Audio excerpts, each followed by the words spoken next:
আজি বিজয় দশমী সমগ্ৰ ৰাজ্যৰ লগতে মৰিগাঁৱতো উখল মাখল পৰিৱেশ।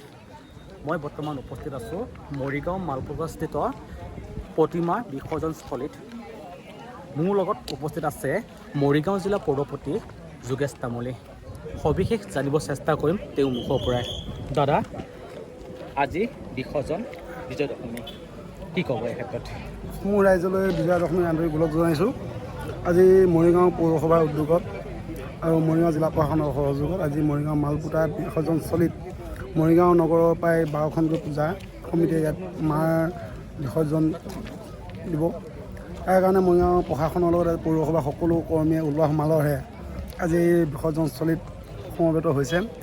এনেদৰে মৰিগাঁও বিসৰ্জনস্থলীত উপস্থিত হোৱা যোগেশ তামুলীৰ মুখৰ পৰা আমি কিছু মন্তব্য ল'বলৈ চেষ্টা কৰিলোঁ আৰু সমগ্ৰ অসমৰ লগতে মৰিগাঁৱতো উদুলি মুদুলি পৰিৱেশ আৰু বৰ্তমান ইয়াৰ পিছৰ পৰিৱেশ আপোনালোকক দেখাবলৈ চেষ্টা কৰিম।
সমানে